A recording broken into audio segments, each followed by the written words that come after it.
Hello, everybody, and welcome to another episode of Hands Across the Water, where our tagline is truer than ever: nothing is off the table.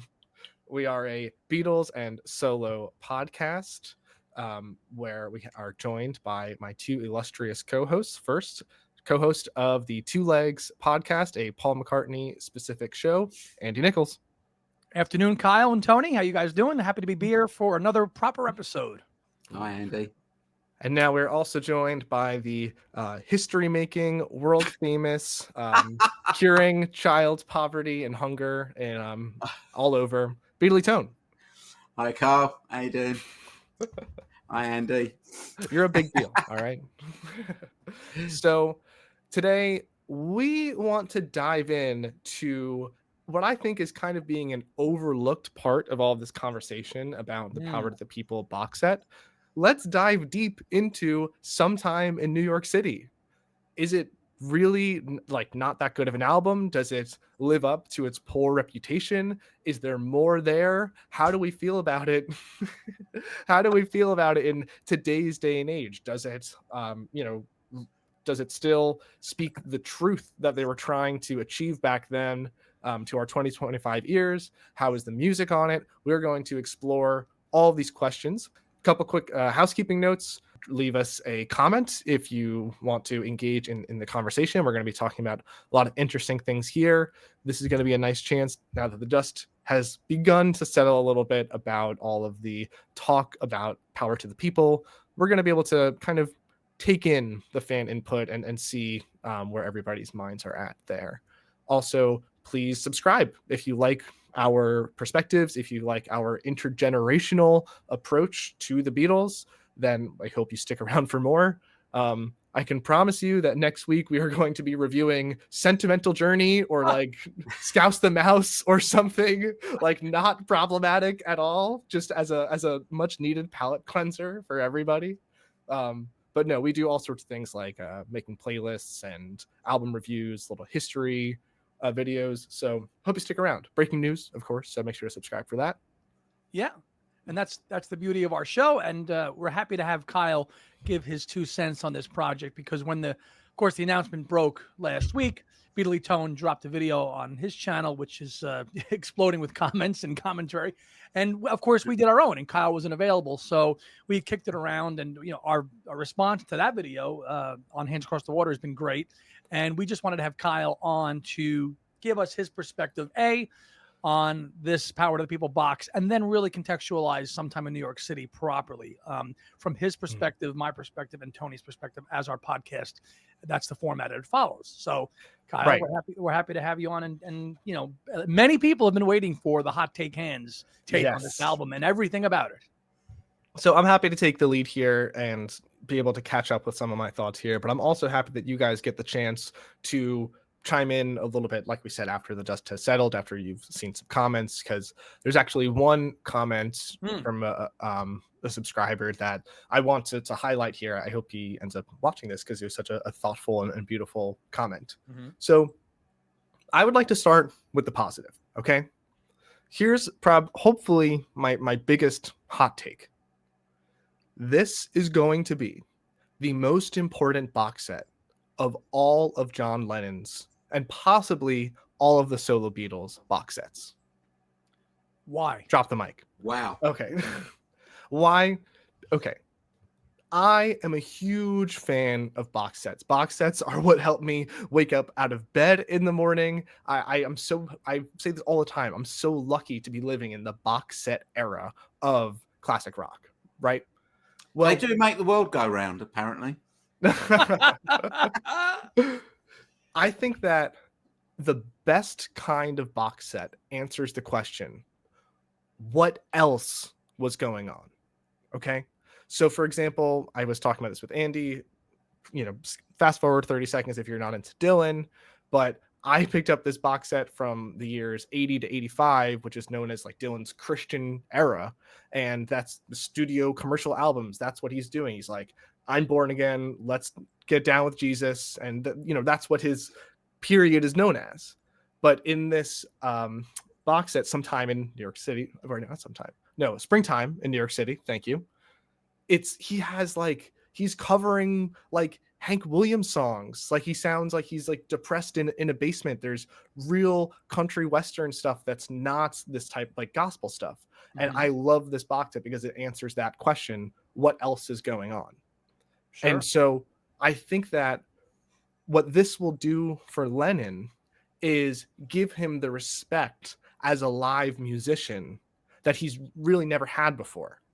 Because I think even if you're just a casual Beatles listener, you probably know Wings Over America. You probably know Concert for Bangladesh. But because One to One was so poorly recorded, I think it's kind of a blip in people's memories. And sadly, this was the only or the last full concert of solo material that he ever gave. So this is going to use the power of AI, AI, the cleanup Technology, technology yeah. Yeah, to the make this mal actually technology. Yeah. the mal technology to really bring this out and really hear his strength as a live musician.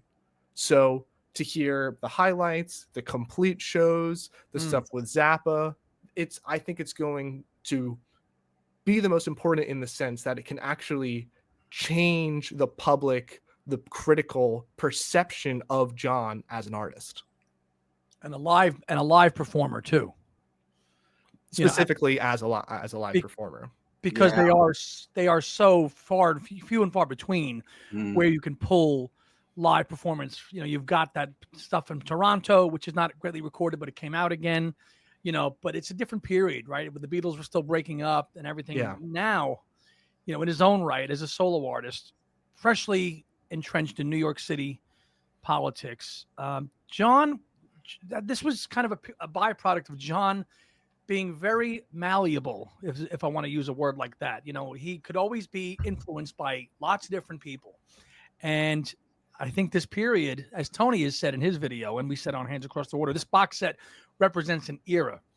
And John, with these people like Abby Hoffman and Jerry Rubin, can kind of just, he lands off the plane in the fall of 71, and these people just jump on him like vultures. And he's like, I don't know anything better. I'm in New York. Sure, I'll go do it and listen to whatever you want and help you out and, give you outlets for your causes and write all this stuff. So it's a snapshot of an era, not so much of a album. It's like, I love Tony's breakdown of that, because that's really what this is. And the album and the live component, as you say, are kind of both now intertwined, giving us the best of that. And I love that take. And it might be, as time wears on, people go, wow, John Lennon only gave one true solo concert in his lifetime. That was badass. And he rocked. Anyone that saw the one-to-one film will have already seen how much the remixers, how much good the remix has done for the sound quality of the songs, how much it's already improved it. And obviously the film that was going to be coming out next year, the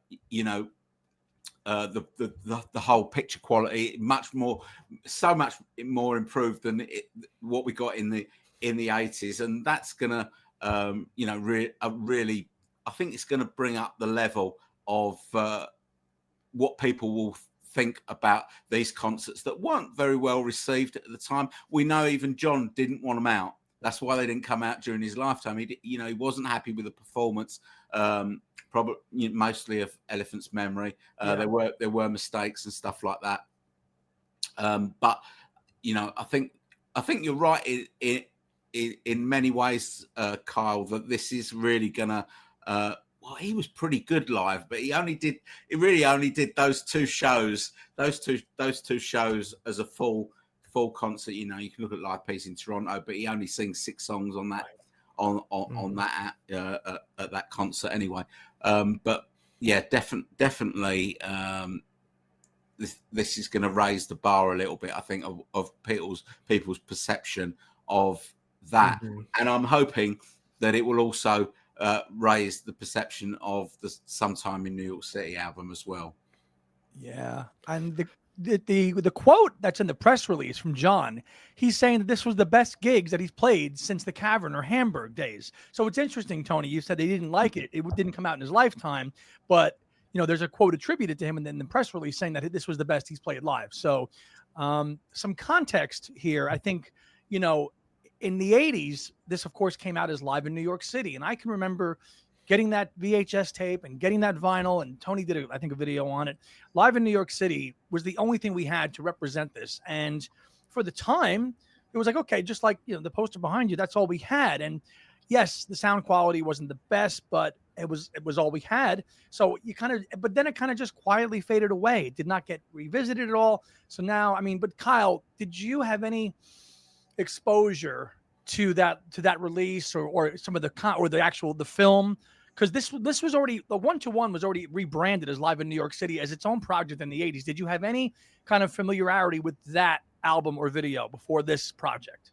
So I became familiar with it in my like crate digging rabbit hole days of like discovering the solo Beatles.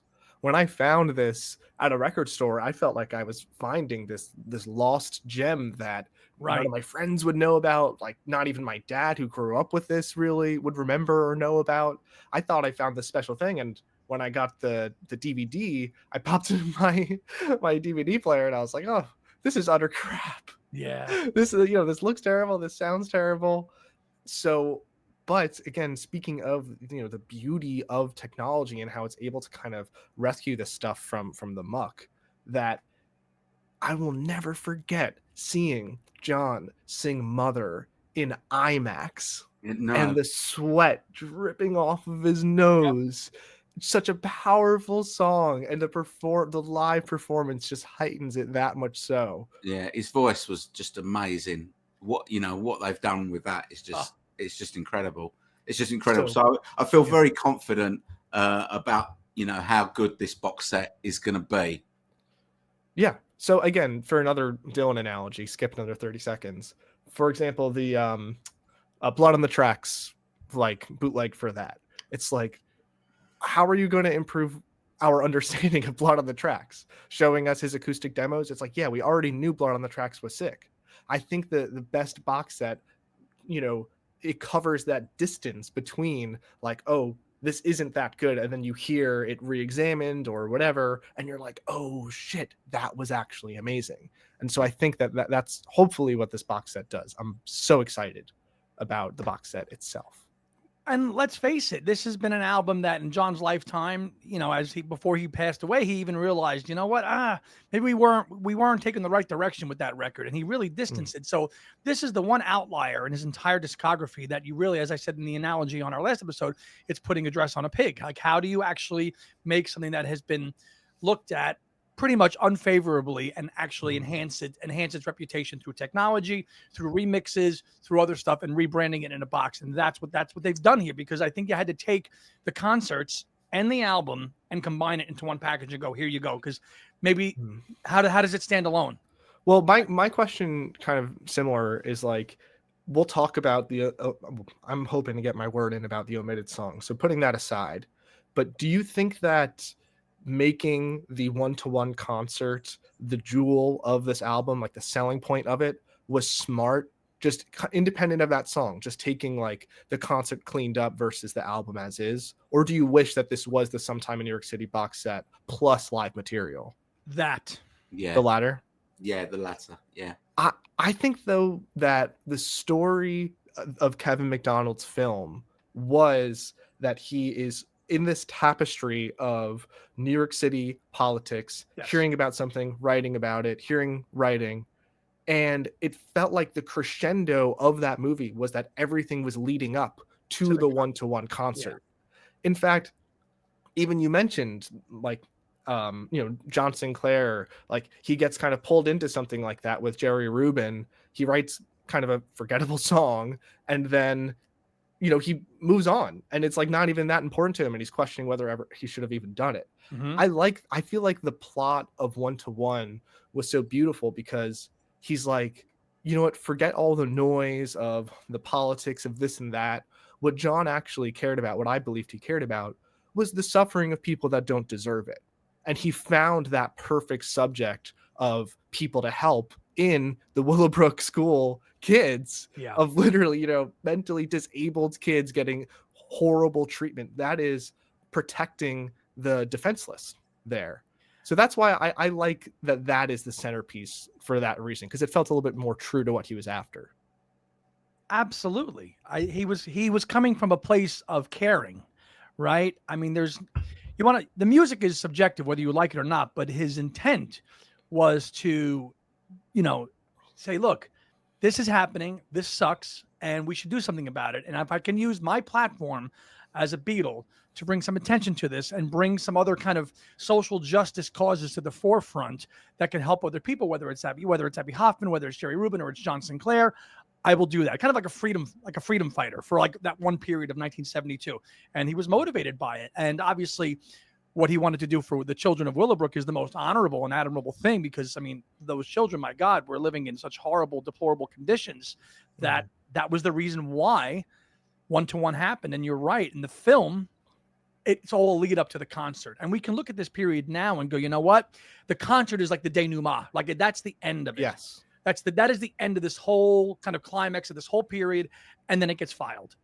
And it is, you know, what's interesting about this is that, during that, John loved TV. He spent a lot of time watching TV, and a lot of the stuff on Sometime in New York City is a knee-jerk reaction to something that he's seen on TV, and that's exactly and how misguided some of these causes might have been on this. The Willowbrook thing was also something that he saw on TV and reacted to in a positive way. So you've got the two sides of the coin there. Sometimes it was a positive thing. Sometimes it wasn't quite so positive. And when he wrote these songs, a lot of them are knee-jerk reactions. And by the time this album came out, some of these things like the John Sinclair thing, he's already he's out of prison before this album comes out. Right.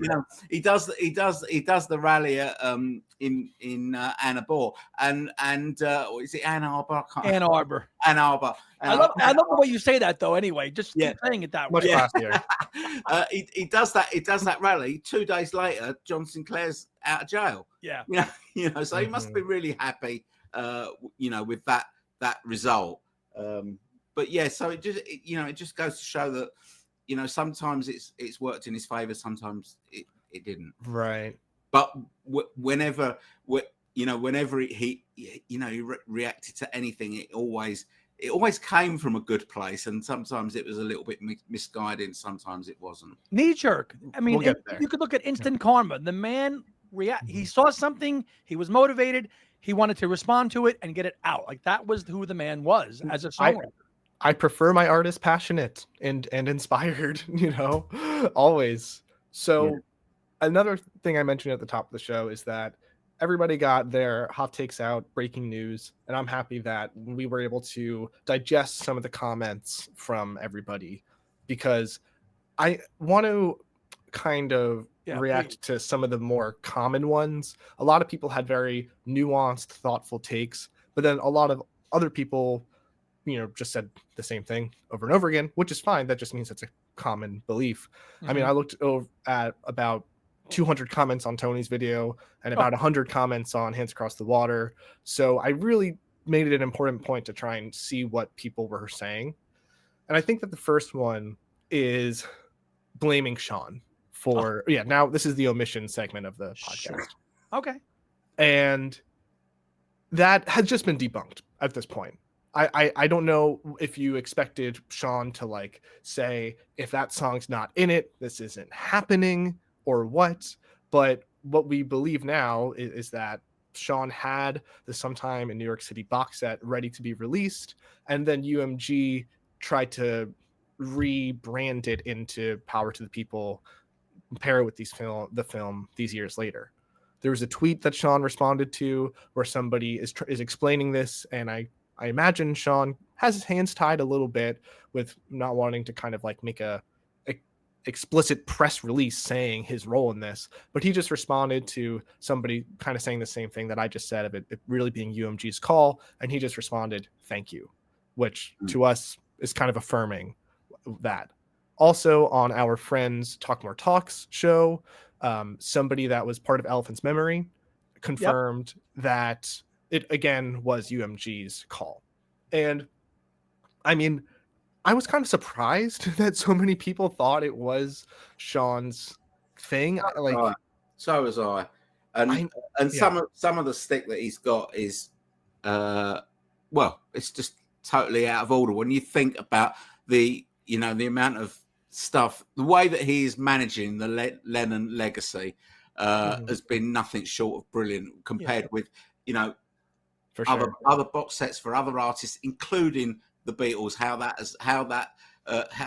the estate have been dealing with it Yeah. has been nothing short of brilliant and Mhm. totally unfair. And Totally. I suspected that it was UMG, and I suspect that was the reason why the box set got pulled in 2022 as well when it was going to come out. There was a website for it, and Yeah, I yeah. gotta say, our other collaborators out there in Beatles podcast land blaming Sean. You're not coming from a educated place, because Sean would want his father's legacy preserved the way that he wanted it.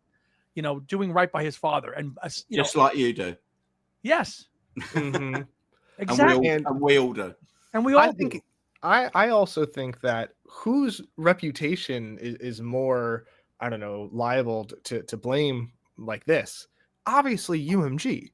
UMG is a giant conglomerate that does not care about the N-word or, people's feelings about it. They care about money. Money. They That's it. must, in my mind, they made a calculation. They said, how many people are not going to buy this box set because this song is missing? Some, but not enough to actually affect them. Now, on the other hand, if they wanted to go the other route and say, we're going to release this, we are going to maybe do a press thing to make it, really bury it in historical, not bury it, but wrap it in historical context or something.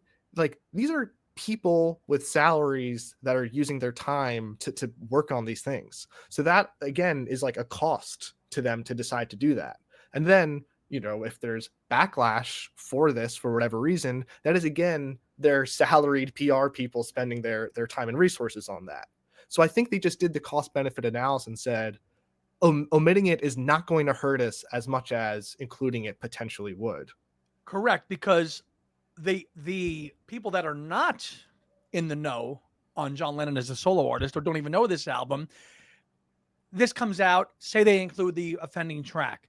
Now you've got content creators on TikTok going, did you know that in 1972 John Lennon wrote a song with this word? That's a And really good that TikTok is impression. what they did not want. They didn't Yeah. want the newly discovered Beatles fans going, oh my God, John Lennon wrote a song with this word, and then it becomes this spiral effect, and that's Yeah. what they didn't want. And they're doing a dance to it as well. Correct. Now you completed it. Right. I mean, Yeah. listen. Sorry, you go ahead, Tony. I was just going to say, as Andrew Dixon said on his very good podcast, a very good live stream the other day, they were damned if they did and damned if they didn't, but probably more damned if they did. Right. That's a good, yeah. So Yeah. just speaking of just purely strategically, financially, I get it. I liked what you, Tone, said. You said in your video, I get it, but I don't agree with it. And I think that's a very nuanced way to put it. I mean, like it or not, I feel like John Lennon is like a Disney character now, or at least they want to make kind of like the polished version of him like that.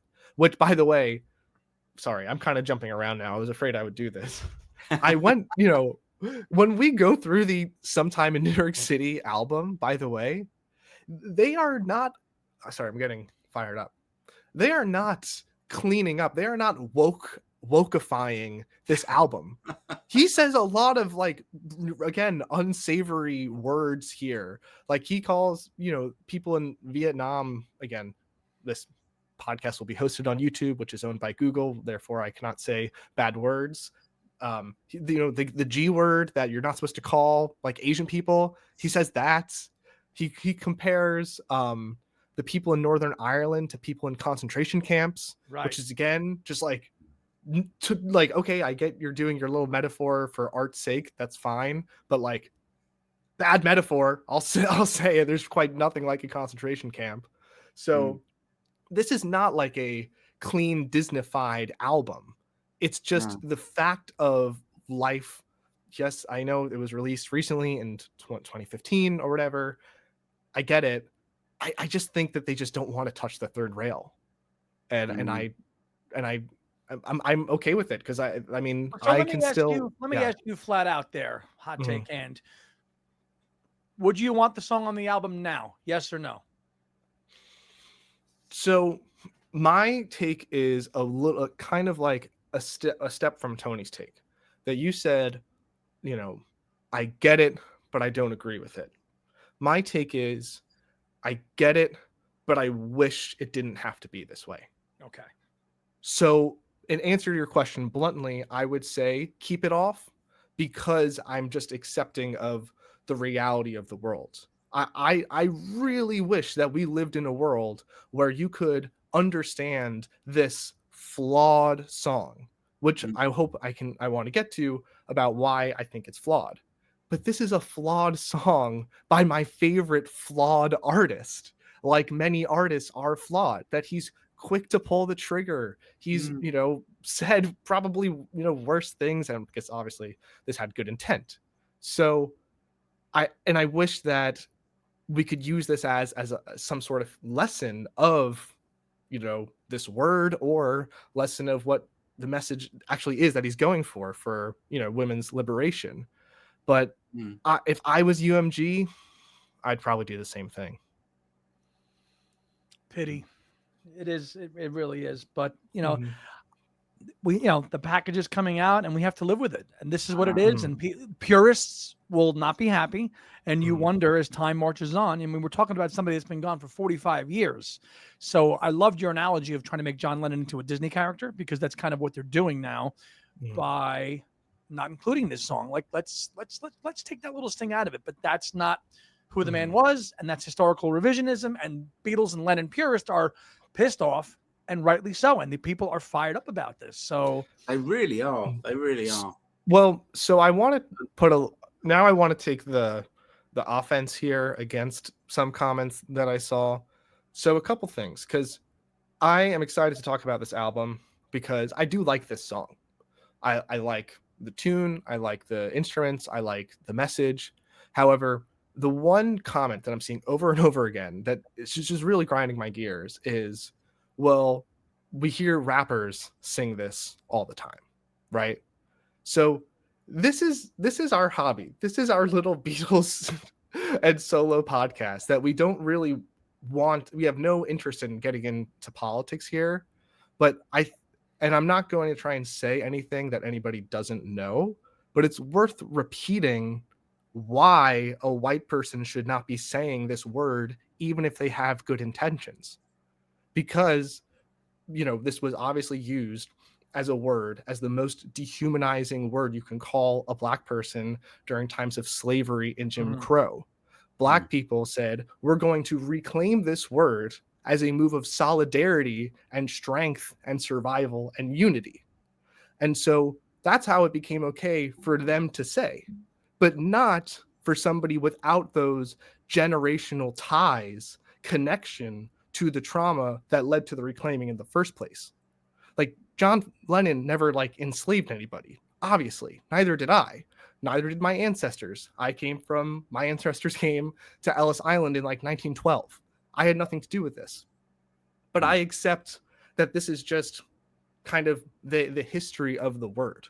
So, for example, I think that if Stevie Wonder wrote this exact same song, it might be in the Museum of History of African Americans in DC. But John Lennon said it. He's a rich white celebrity saying this word that he has no connection to the history to. So yes, it means well, but it's also tone deaf and drawing upon a history that he is just not entitled to really call upon. And let's not forget, okay, this is a phrase that Yoko coined in 1968. That title was already she's just as guilty. So yes, he wrote the song. Well, actually, I think they co-credited on it. But that phrase comes from Yoko Ono. So I mean, still complete. She didn't force him to write it though. I'll put her right there in the box to blame as well. Have you seen the video of him explaining what it is on Dick Cavett? Yes, where he's saying like that word is just for all people that are Yes. like Oppressed. that's also like not true. And that's totally not him. That's not up to him to say. I think listen, I mean, he was quoting. He was quoting. who was he quoting? I can't remember. You have to go back and have a look at the clip. But he came out with a big board. Now, whether it's true or not, I don't know. But he came out with a big board, and it had a quote, and it had the guy's name, I think, at the bottom, or he said who the guy was that said it. Yeah, and but he said the origins of the term was for anyone who was, an oppressed person. But John Lennon, by trying to make this like social justice song, he's trying to make a bumper sticker. This is not something you should have to read the fine print with a magnifying glass to begin to understand. Like he knew what he was doing. I think if he changed the lyrics to like, free women or like women, it wouldn't have been as like catching and controversial and powerful, but maybe it would have been up there with like Imagine, because the song is like a solid song with a really important message. Like John Lennon could just be a fucking idiot sometimes.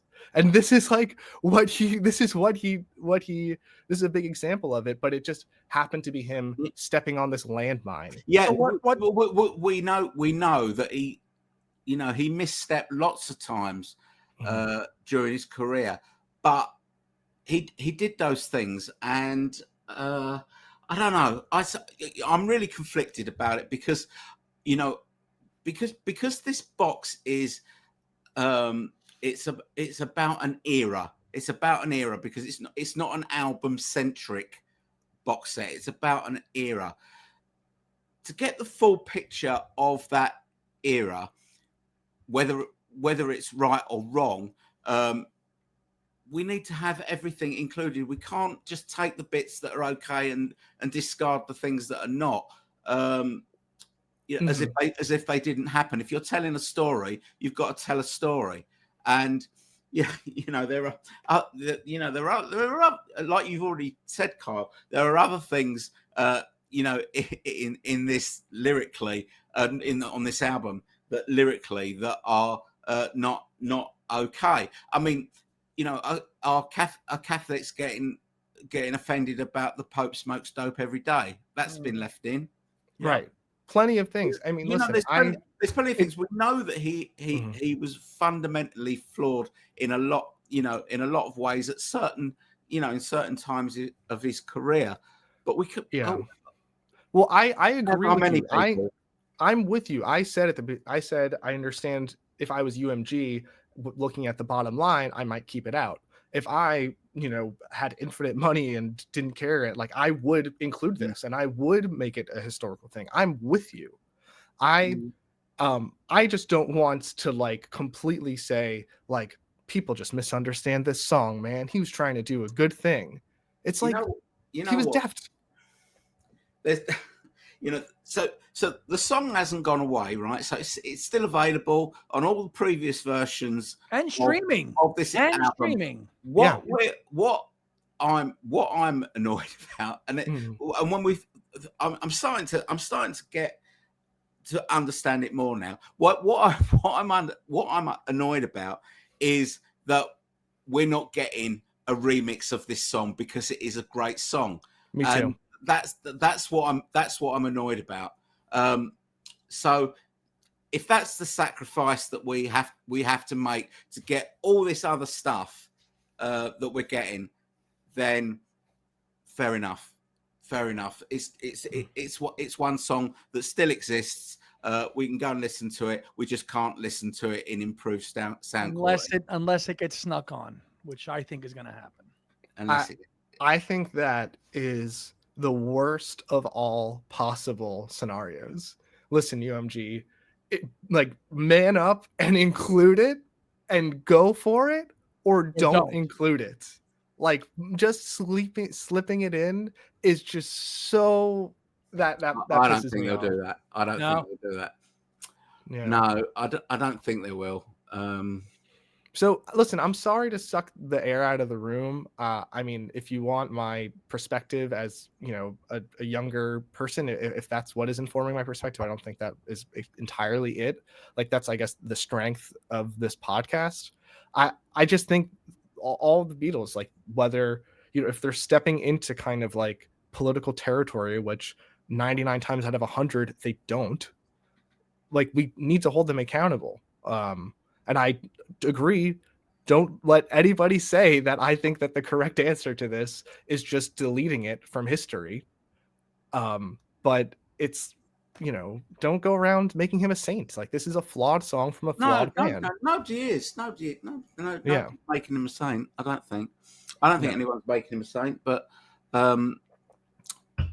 you know, I really, I am really conflicted about this. Could we go to Jason's comment? So Jason, Tony, you mentioned is somebody that has actually appeared on your channel before. He has, yeah. I know Jason very well, and he's a great guy. Yeah. And so this is a super thoughtful comment here that I'm going to just read pieces of it, just if that's okay. So just saying Jason has very conflicted feelings about this. To quote, I'm not sure how many of the people discussing this issue or leaving comments are people of color who have had this word used towards them, but I am one. Obviously, I find it offensive and fully support its banishment from all social use. But this isn't that. Intent is important, and clearly John's use of the word was coming from a place of good intent. That said, the road to hell is paved with good intentions. Where I am truly conflicted, though, and this is the part I love that I wanted to highlight it, is the potential consequence of well-meaning censorship for our ability to understand historical context. It is better to include the song along with the explanatory content, is it better to include the song along with explanatory context or pretend it never existed? Which approach is more educational and more likely to remind us of how societal values are shifting as they continue to do, and hopefully for the better, and why? So then he gets into Australian context here of just, again, speaking to how this is relevant really all over the world. And also I share your sentiment, friend, where he says, I never expected to be typing this on a Beatles fan YouTube channel. But hey, the Beatles were always political, whether they intended to be or not. All that said, I have pre-ordered the deluxe box set and look forward to diving deep when it arrives. Bravo, Jason. Great comment and great take, because that's a great point about the educational value. Yeah. And lessons learned. And that would have been really nice too. You could have included something in this saying, okay, we're going to write it all out. We're going to give some, a page or two of context from Yoko, from Sean about this song. And that's why. And maybe that would have helped the misinformed or misguided or uneducated listener. Should we move into the album proper now? Yeah. Let's do it. Right. Well, if you're not tired of it yet, the first song off the album is Woman is the Bleep of the World. Actually, my first exposure to this song was not on this album, but it was on Shaved Fish with that kind of right. Same for you, Tony? Yeah. I had that before I had this. Yeah. Yeah. And that was an edited form too. That was an edited version. It was trimmed down a little bit. But I actually remember hearing the song, and I was like 8, and I'm like, I don't even know what that word means. I'm just listening to it as a song, on Shaved Fish. I have no context or anything. I'm like 7 years old. It's weird. Tony, did you know when you heard that song for the first time? Like, you were 15 maybe? Yeah. I would have known what it meant. But I think it's the best song on the album, to be honest. Yeah. Well, it's up there for me. Musically, the best song on the album. And obviously, apart from that word, all the little comparisons that he makes in there of how men treat women, it rings true. It rings true, and he puts it in a good way. And I think musically, it's a really good song. Yeah, that's why it's such a shame it's being omitted, because I know. I think that what you find here is like when you have the whole format of this album of John seeing something on the television, going into the studio, recording it in like 10 takes, then you kind of have this like fleeting effect that they're not like songs that John is sitting with for a long time, feeling the feelings. He's just like, let's get this down and move on.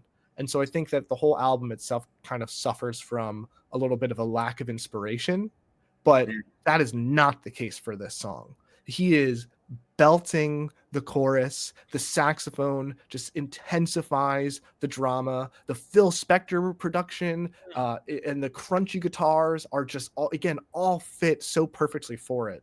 And I mean, again, I really think that if he did not touch that third rail, which was again part of him trying to make such an extreme point here, I really think this would be one of his songs that we would remember forever. Like Imagine.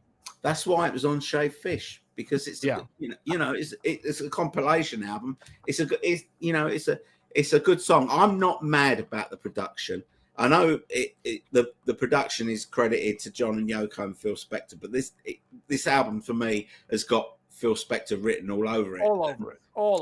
And that's why I want the ultimate mix of it, because it would be. Somebody will AI it and do it. You watch and see. It'll pop up on YouTube for sure. No, I love the strings on it, that big drenched and echo, and the crescendo of the orchestra as you get to the end of the song, and the whole "We Make Her Paint Her Face and Dance" refrain, and then right out to the outro. That build up, I love that aspect of the song. I do. Yeah. This is a really special time in his career of just that like gritty New York sound. Yep. And yeah, I mean, listen, like I stand by what I said about John just being a weirdo sometimes, but like this song rocks, and I totally am with the message that he's going for. But yeah, so that's how it goes. Sir, next up. Oh, sister. Sisters, Sisters. Ahead, I keep saying it wrong. Sisters. I can't get Dylan off my mind. Oh, sister. So I love singers that can't sing. That is my preferred. I don't like musical theater or like opera of when people are too trained. I keep mentioning Dylan. Famously, people say he can't sing. I love the band. They're not super, classically trained. I just love the sound of somebody like yearning. That's just really expressing all their emotions. And so I like the kind of oddball nature of her vocals. I think that the chorus is super catchy. It's like whimsical. There's these staccato strings that accompany her vocal that just really like lift it up and just make me feel kind of excited. And like Elephant's Memory does, there's a quick crunchy guitar solo in there as well. This, we were talking before the show, really made me want to check out more of Yoko's poppier stuff, because I haven't really given it a chance on Double Fantasy. So that's making me want to go back and see. You got to go to Double Fantasy. But Tony? Yeah, no, I like this song as well. It's kind of reggae, but not quite reggae, because it's in 4/4 time. But it's reggae tinged, and I think it's pretty catchy. I think she sings it pretty well. I think that so there's this thing about everybody can sing. Everybody can sing within a certain range, and some people can't reach high notes, some people can't reach low notes, but everyone can sing in tune. And I think that she does sing in tune.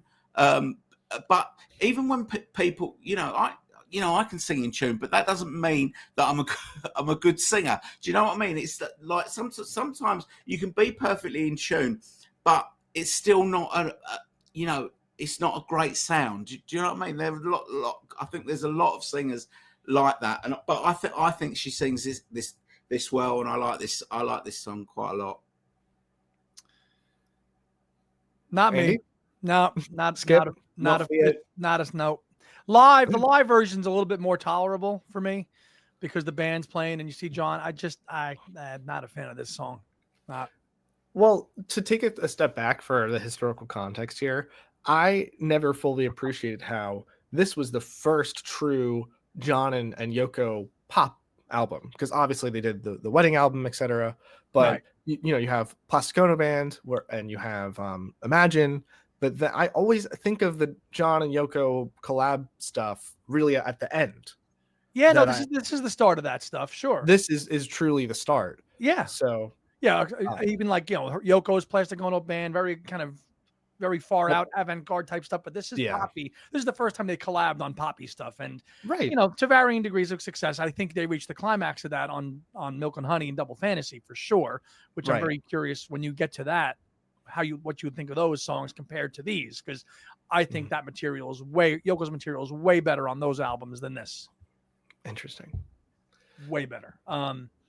Now Attica State, next track, the two of them together, I think this is one of the best songs on the album, for sure. Really? Okay. We flip there, because I think this is the most forgettable one. Oh, no way. Are you kidding me? I think this is just kind of an elementary blues riff. Nothing really going on here. I think it's I think that the problem with John trying to write these protest songs is, I'm first of all happy that he's like trying everything. I think that's admirable that an artist would do that, but I just don't really think of him as like a protest singer. I think he's more in the category of like a philosopher of the world, with like Imagine and Watching the Wheels and God. I think that those types of songs suit him better. And but I think that something like this is a little bit too specific to the present, and kind of just, it's not something I learned about. I know what it is, not something I learned about in history class. Didn't really stand the test of time. Tony, Attica State? Attica State, I think a huge misjudgment. Oh, wow. So, Attica State, this song was written about the riots that happened.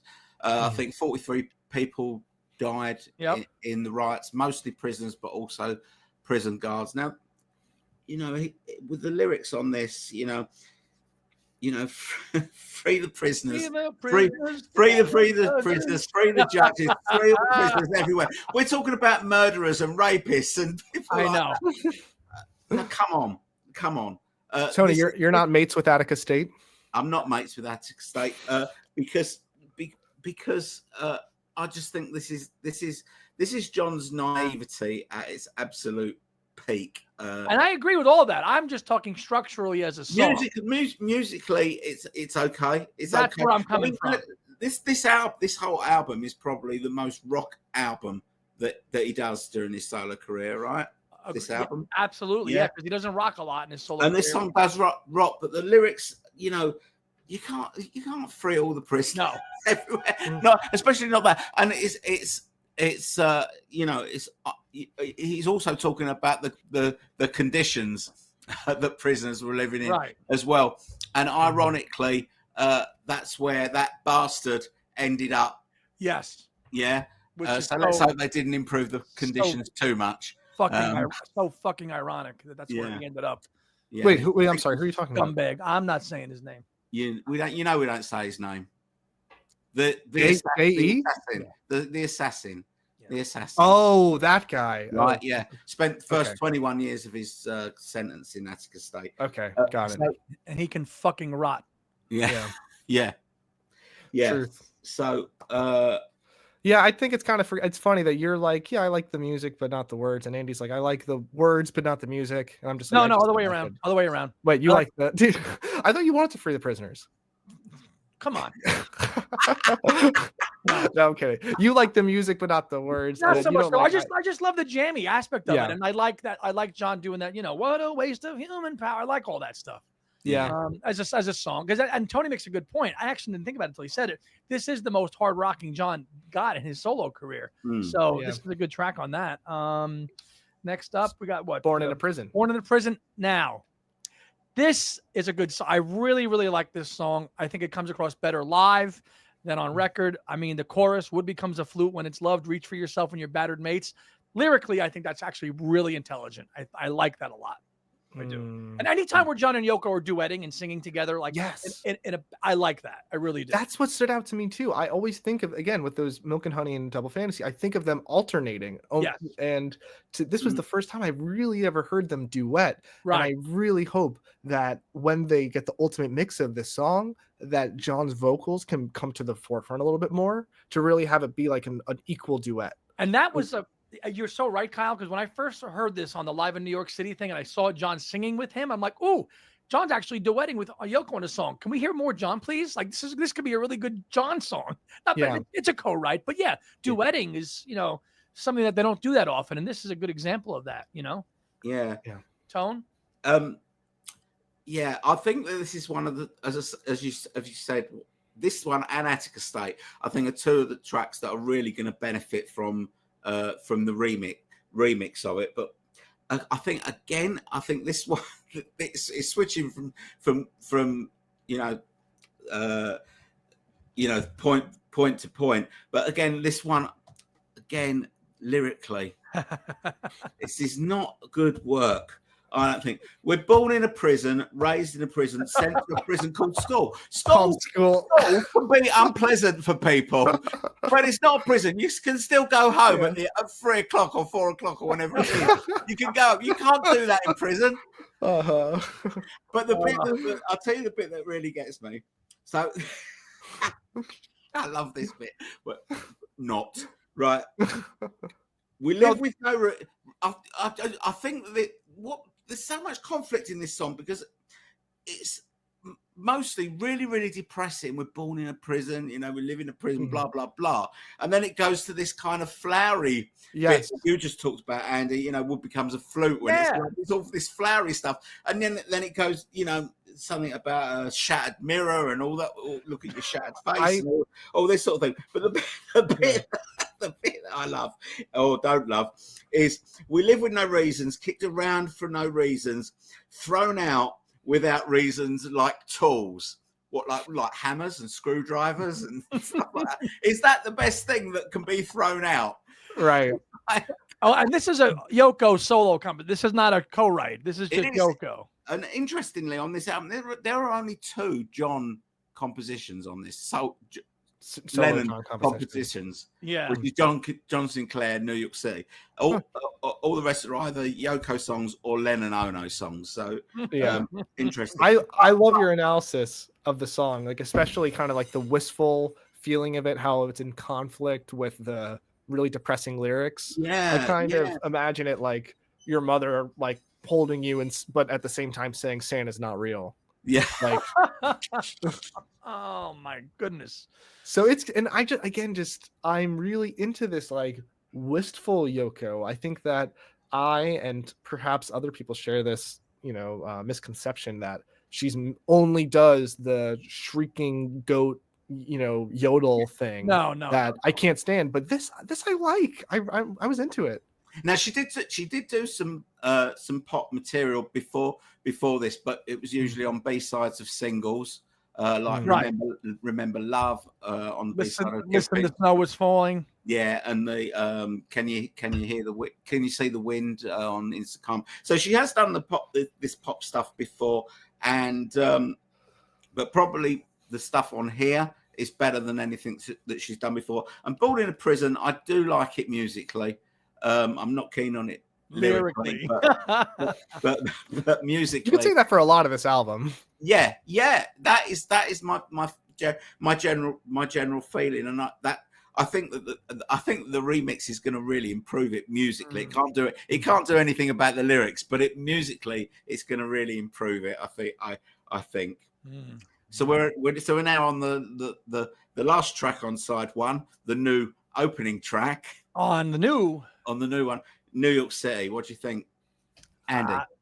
Listen, I think other than the opening track, listen, this is definitely a cornerstone John Lennon track that I think that was not so big in his lifetime, but since his passing, it has grown in stature over time with releases, documentaries, especially this one-to-one thing now. Like New York City, I think was a track in his lifetime that was kind of just forgotten, right? But it has grown so much since in the 45 years that he's gone.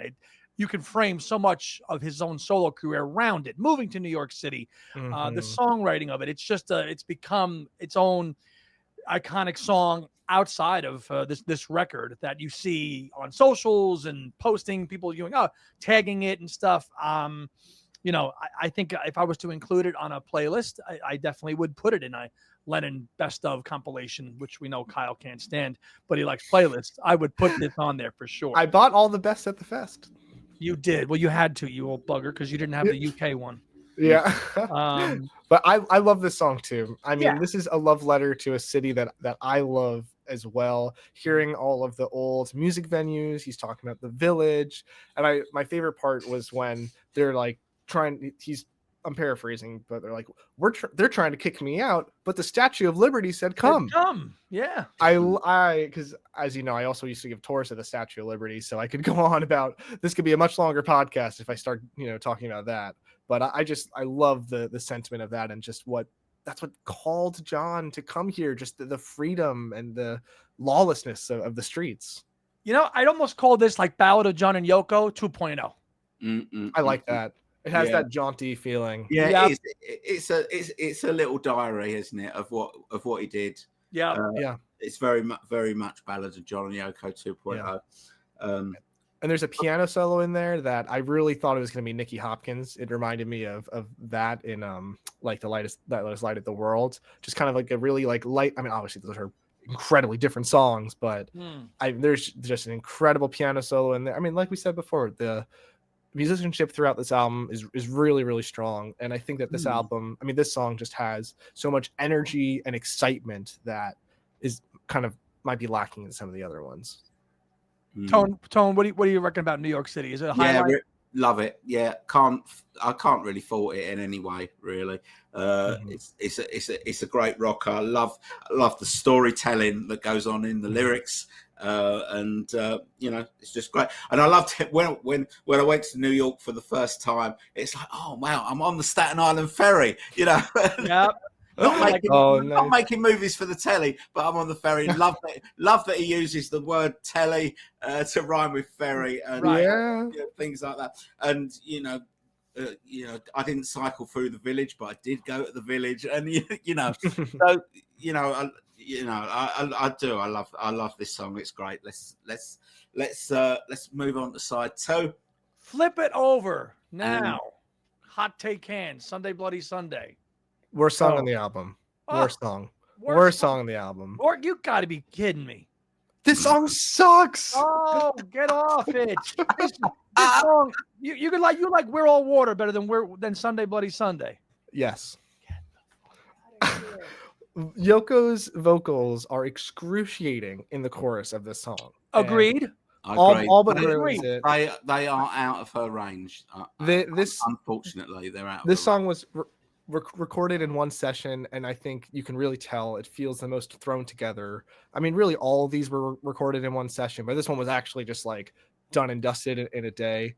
I don't think it's memorable. Again, I think it's just John dipping in his toe into politics, where complicated issues there. Again, musicianship is strong, but I think that in rediscovering this album, this one would really sink to the bottom for me. There's a lot of other ones that I think deserve higher praise. But it convinced me. I'd like all these. I would like to get Tony's take on this as a fellow Brit with John. Like, here's a guy basically kind of just siding with the IRA. How do you feel about that? Not happy. Not happy about it, because the IRA, for people that don't know, were a terrorist organization that spent a lot of time in the late 60s and most of the 70s and the 80s as well, planting bombs in and around the UK and blowing up innocent people. So, but John completely retracted on this. He said, he sees something on the telly, and he goes and writes a song about it in 4/4 time with a guitar solo in the middle. That's how he reacts to this sort of stuff. So we've got this saying in the UK. you know, today's headlines or today's newspapers, tomorrow's fish and chip paper, which basically means, you know, in the olden days when you went and bought fish and chips from a chip shop, they used to wrap it up in newspapers. So it would be yesterday's paper would be what they wrapped up the fish and chips. And it's ironic that the sleeve is in the style of a newspaper because and that could be, you know, it could be said for a lot of these songs. You know, John was very passionate about them. You know, when he wrote them and recorded them, and then probably, you know, a few months later, he's thinking, why did I do that? Why did I do it? Yeah. And as I'm with Kyle on this song. I kind of like the shuffle, the rhythm of it, and the pace of the vocal as it, you know, as it goes through that. But you know, the chorus is horrible. Oh, the chorus is horrible. The Sunday Bloody Sunday is it's horrible. You know, if you disregard what the lyrics are saying, the way that the song is sung in the verse is, you know, it's good. It's got good pace to it. But the chorus is horrible. But in the new box set, we're getting an extended version of it. Oh, are you serious? Are we? Yeah, we're getting an extended version of this, and we're going to get an extended version. As you know, it fades out and it comes back. Yeah. We're going to get even more of that wailing. I don't know how what the extension is. Whether it's going to be the ending even longer, or there's something that they cut out that they're putting back in. I don't know, but we're getting an extended version of it. And it's interesting that on the sleeve, it's got a date there.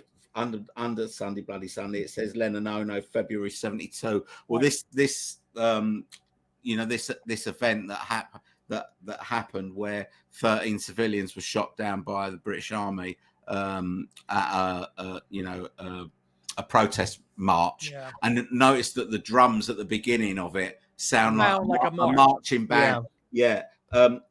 So that happened on the 30th of January, 1972. So he's writing this almost instantly. Yeah. Which is very curious because if you know, that's John and Paul actually got together the day that Bloody Sunday happened to have a kind of like a ceasefire with their little like exchange of lyrics and barbs and songs. Yeah. They actually had dinner in New York City the day of Bloody Sunday happened, and then they both go and write songs in response to this. I always thought that was very interesting. Yeah, on that day where they do that. I mean, lyrically, it's a little bit wordy.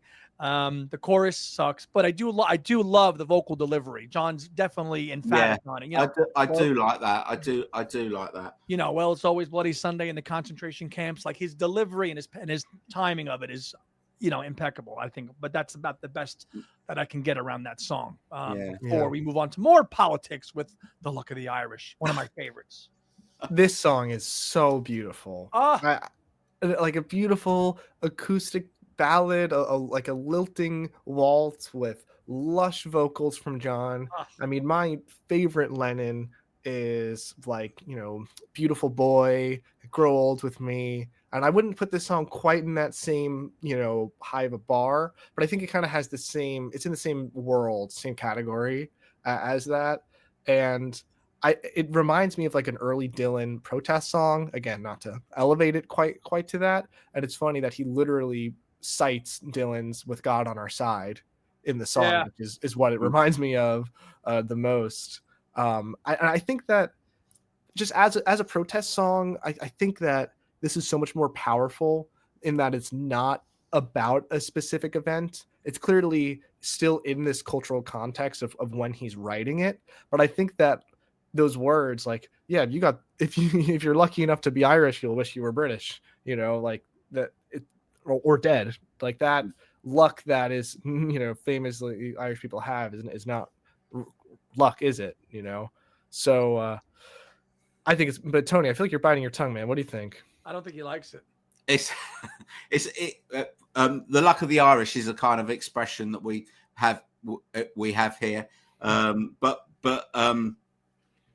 oh God.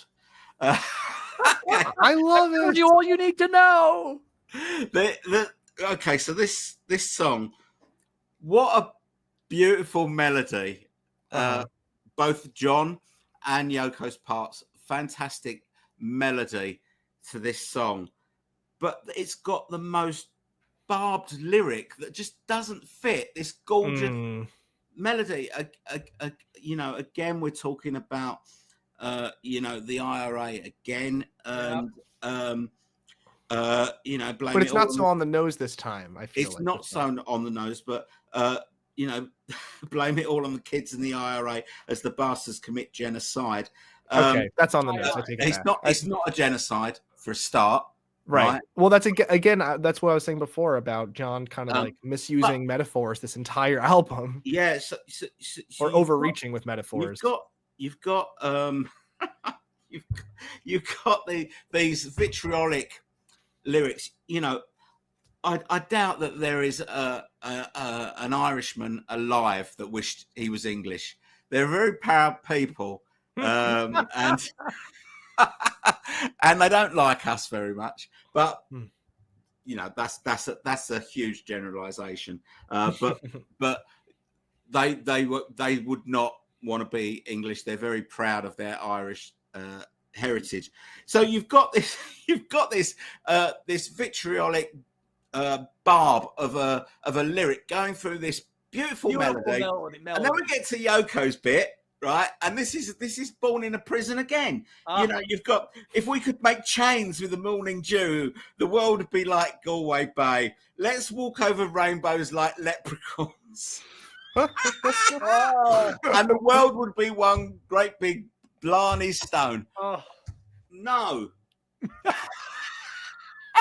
You know, it's almost really, this album would be better if you're listening to it from somebody else's car with all their windows closed.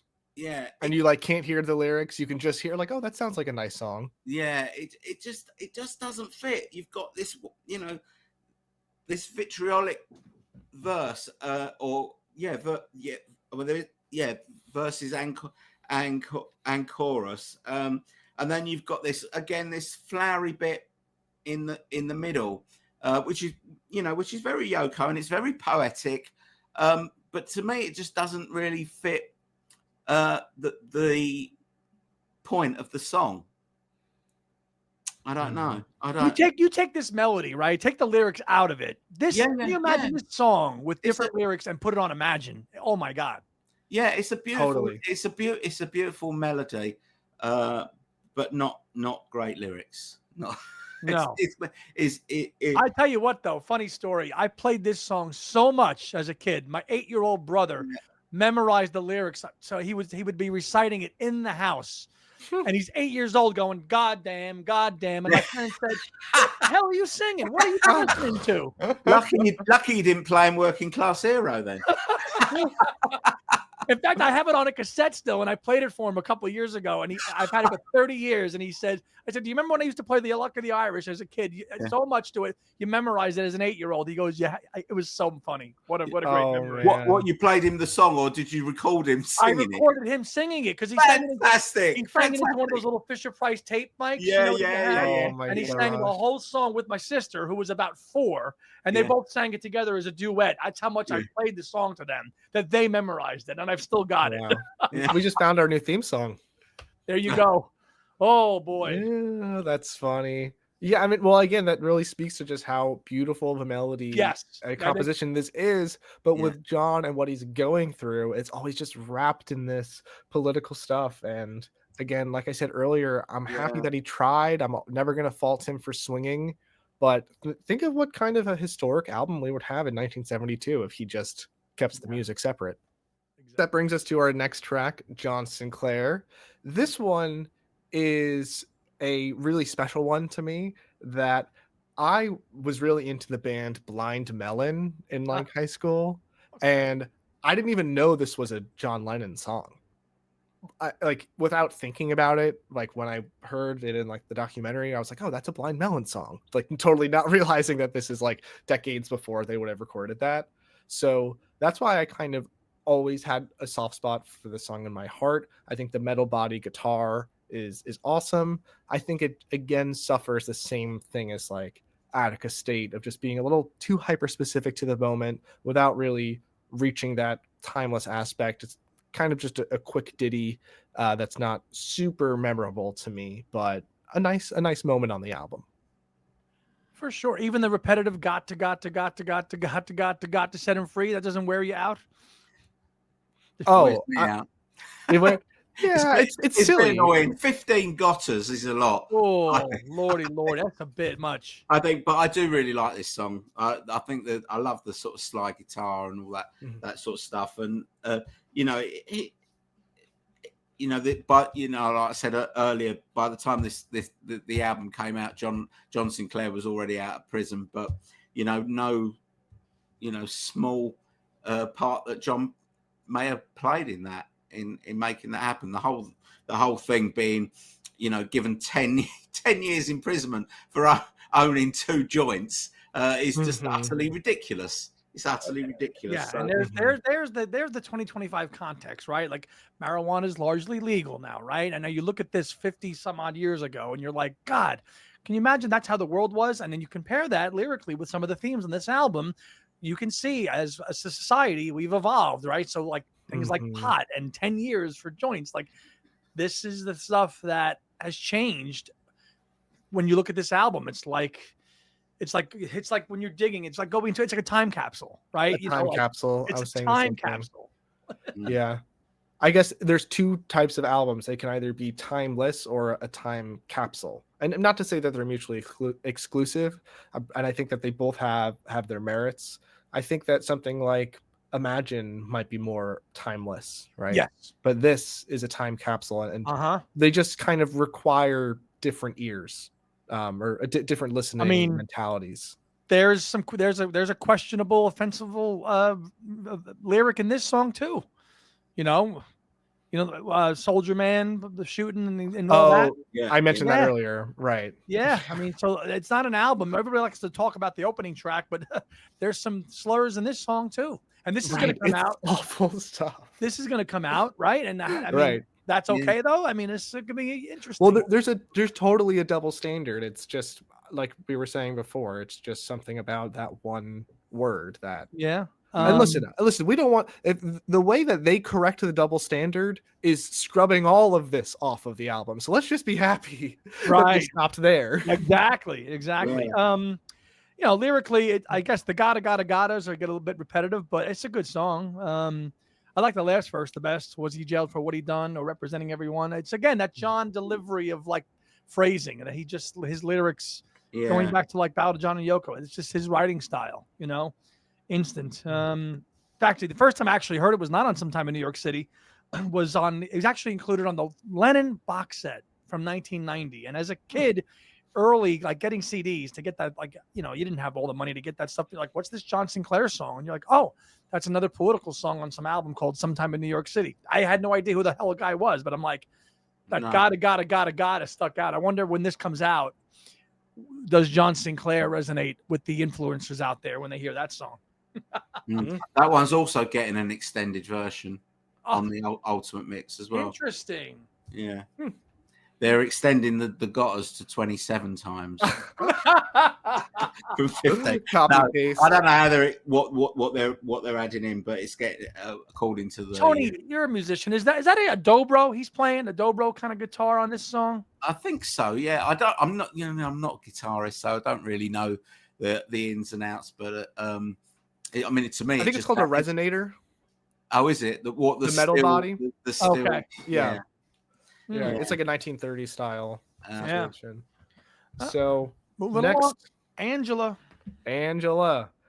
So yeah, this one is kind of is just again a bit forgettable for me. It's funny. It seems like just looking at my own themes here that a lot of the things that are somewhat forgettable social causes lead to somewhat forgettable tunes, to my ears a little bit. I don't know. I like the build up. Again, we've said this throughout. The arrangement is solid. The dramatic tension is really good. I love that it's a duet, and I think that again, I hope all the duets really feel super powerful in these ultimate mixes, but just a little forgettable. And I think it's some of these weaker songs that make this album not super critically received, you know, in its legacy. I mean, because the strong songs are really strong, but you know, the 8th worst song on Plastic Ono Band is what, like, well or something, and that's like an awesome song, right? Like the lows of this album I think are quite low, and I think Angela to me is kind of fits that. Tone? What do you guys think? I'm taking an opposite view. I love it. I Oh, love it. good. I'm happy you Angela. like it. And when we got it on the Give Me Some Truth box set, that was the remix, and I don't imagine that they're going to remix it again. So it'll be that same version. But I never absolutely loved it before I heard that remix, but I do now. And this is what I'm saying about the remix, you know, elevating people's opinions of these songs. You know, I think the remix of it is great, and you know, I just really like the song, and they did raise John's vocal in that. Yeah, so presumably they'll do that on Born in a Prison as well. Yeah, another brilliant duet. It's a strong highlight of the album for me too. Yeah. A little factoid: if you have your Lennon bootlegs, it started life as a song called "People," and then it elevated, and you can hear the. And I'm sure when we hear, I don't know, is this going to be one of the we're going to get this as an Evolution documentary track. Yeah, so we are. Yeah. You'll hear it starts life as a song called "People," and then it became a song called JJ, and then obviously it became about Angela Davis. So this was an early bootleg song that I had heard, and I'm like, wow, that's actually got some fragments of a nice acoustic, you know, demo. It's like so, and now of course, and the build up again. The chorus is the strongest point. You know, they gave you sunshine, they gave you tea, they gave everything but the jailhouse key. I love the chorus. I love the chorus. That's the strongest part of the song. I guess I would just say this one falls kind of in the middle for me. Where would you guys rank this? In the top 3 or no? Top 5. Top 5. Tony?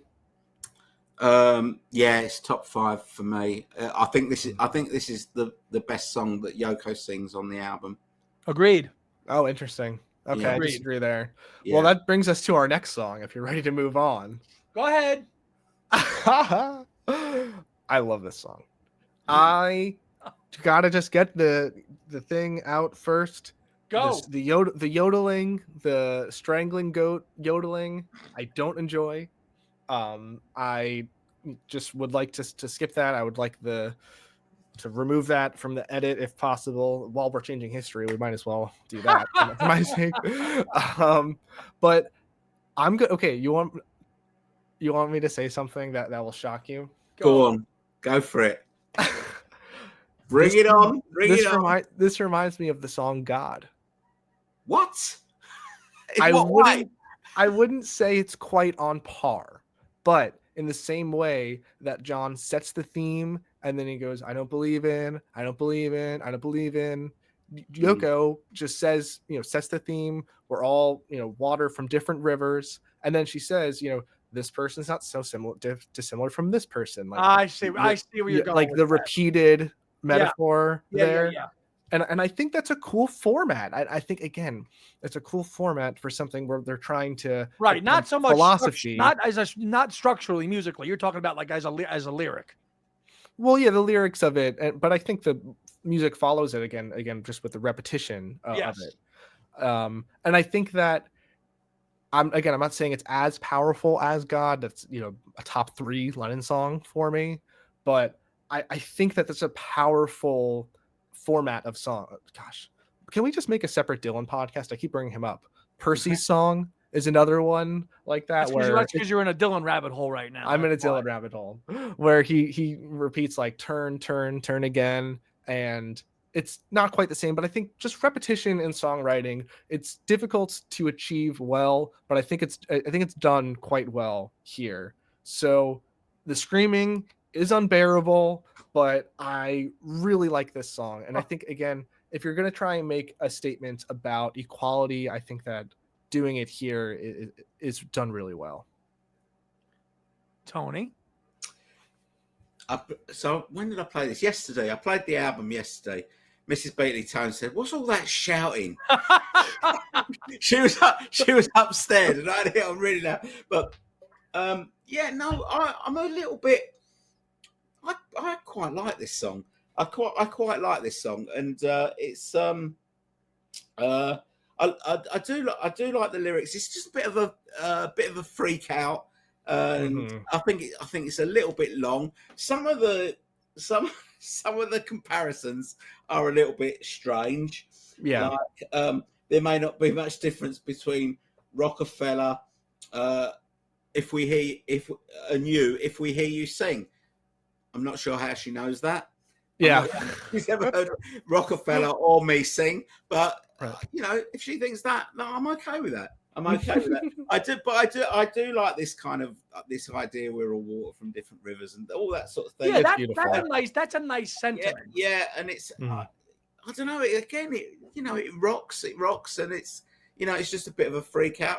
I'm okay with it. I think it's good. It's not great, but it's okay. It's good. Andy, what do you think? The last track on Sometime in New York City is Angela. Ah, pick up the needle after that. Yeah.